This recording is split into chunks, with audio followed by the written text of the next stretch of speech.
And a magnificent morning to each and every one of you. This is A21 from Black Rose's Garden Community Radio. First thing up, please keep Rose and her family in your prayers. All right, next, I learned something new yesterday. Justice Roberts declined to preside over the impeachment hearing. I did not know that that was an option. So the senior member of the Senate, who is Patrick Leahy, I think he's from Vermont. But anyway, he's going to preside over the impeachment hearing. He's a registered independent, but tends to vote with the Democratic caucus. So get ready for the mud to be slung. In that they're going to that's going to be the narrative I see them moving with. He can't be objective. But if anybody saw what happened on January 6th, Stevie Wonder could see that there was a whole lot wrong with that picture. And that Trump's guilty. We all know it. And let's just see how it flows. But I'm telling you this piece because we still have to remain laser focused on what needs to happen. And what needs to happen is he needs to be tried and convicted. And if not convicted, at bare bones minimum, he needs not to run or not to be able to run for any office of trust in this country.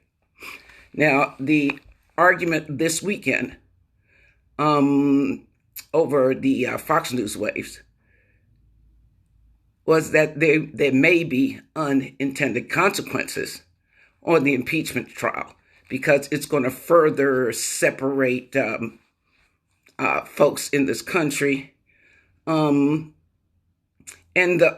I saw on the news waves this weekend, particularly from the Republican senators, is that they're trying to bolster up the minority and ignore the majority. And I'm talking about they're trying to bolster up the 74 million that they keep throwing out there, as opposed to the 81 million who voted for Biden. And as I told you yesterday and will continue to tell you, there's still about 95 million folks out there who were either disenfranchised, suppressed, or depressed. So I contend that 81 million is a bit higher. But we cannot waver in our determination to hold these folks accountable. As I shared with you on yesterday, you had the guy who set the dumpster fire, but you also had a cadre of folks who walked behind him holding matches and pouring the gasoline as he continued to burn down this country. We can't let him get away with that. And the way we support that is that we continue to call our senators and our House members. And I would suggest that after this weekend, with Rubio from Florida saying that impeachment is stupid and it's a waste of time, Rand Paul of Kentucky saying that, we're pitting more people against each other. And Lindsey Graham, I have no more comments from Lindsey Graham because we've all seen Lindsey. Add those folks to your list. And again, when you call your two senators and your House member, just pick a name from this list of now 14, 15, 16, 17 senators and just laser focus on calling their office and insisting that they just do the right thing. And the right thing is to not allow that Bama to hold any office of public trust ever again. Now, I want to also call to your attention that the New York Post, another Rupert Murdoch publication, And for those of you who do not know, he owns Fox News Broadcasting, and they are bleeding viewers to I think it's the station's called Newsmax and OAN. So he's allowing this kind of foolishness to come across his airwaves. To my mind, he's trying to play both sides, because while he denounced Trump, and I think he started doing that in December, saying that, give it up, stop this foolishness. Because he's bleeding viewers, he's now allowing that kind of mentality to seep back in to his news station.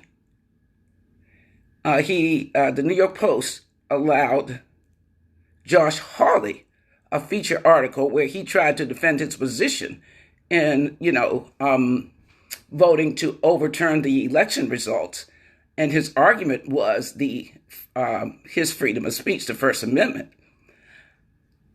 I would like to remind Josh Hawley that he needs to go back and read the other amendments in the Constitution, particularly the 14th one.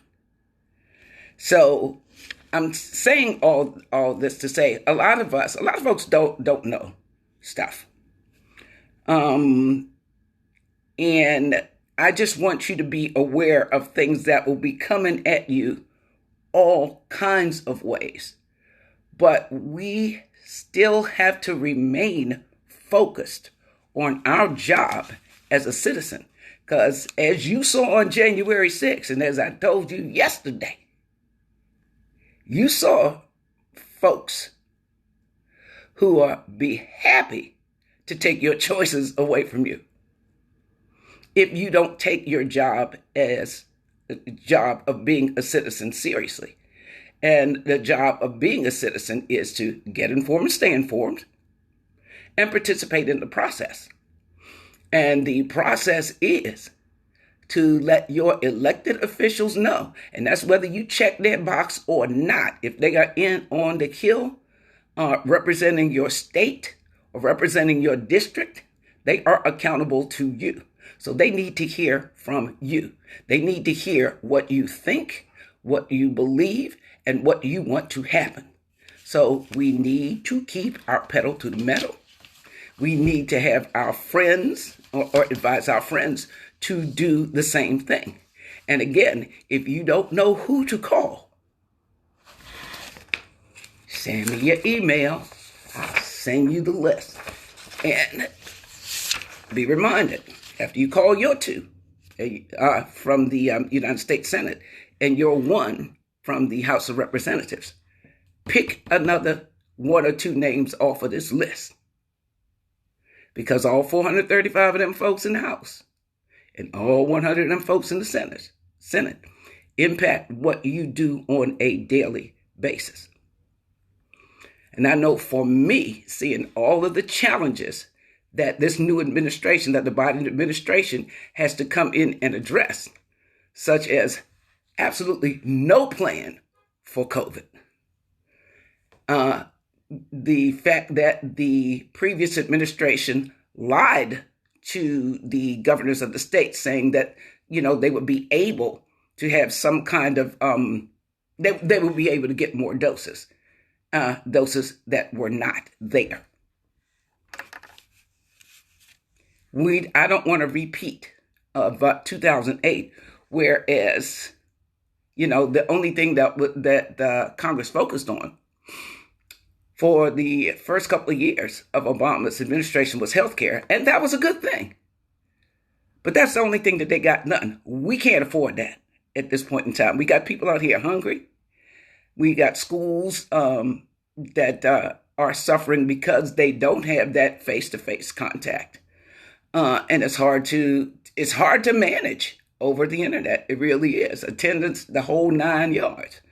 All of that's hard. We cannot afford a repeat of 2008, where that one issue gets done, where we got COVID, we got schools, we got people hungry, we got people who need to pay rent, people who really do want to go to work and need to do something so that they can sustain their families. We got a whole bunch of issues. But in order to get some resolution to any and all of those issues, we, the people, need to get engaged and stay engaged and let our elected officials know how we feel. And right now, we have to let them know at the federal level, at the United States Senate and the United States House of Representatives. We can back up and deal with these state officials, as needed. But the big fix has to come from the feds. And it's incumbent upon us to let them know that, we voted for you. You have a mandate from us. Let's focus on the majority and not the minority. Now, I have the major in Texas because the filibuster, Mitch McConnell, bullied his way through everything using that filibuster, using that, you need 60 folks to say yay or nay. To say yay in order for anything to pass. I'm with you, Schumer. Use what Mitch used. Throw that filibuster out. Let's move with the simple majority. That way we can get some stuff done. I say, I appreciate Schumer for having adopted Malcolm X's philosophy. By any means necessary, let's get help to the people who sent us here on the Hill. Let us support that by calling and emailing. As Reverend Warnock said, and I just love this, he said he had a lot of folks praying for him with their lips. But he also had folks who backed him up with their legs, marching for him. I contend since we can't get out in the street and march and walk those halls of the Rayburn, Hart, or Russell Senate, the Dirksen, I'm sorry, the Hart and the Russell Senate office buildings, that we use our fingers and dial the phone numbers and send the emails. We can do that where we are. We can assign people if we're, working from home, if we're working remotely, and we got some other folks in our house. We can assign them to make those calls and send those emails. We can do that.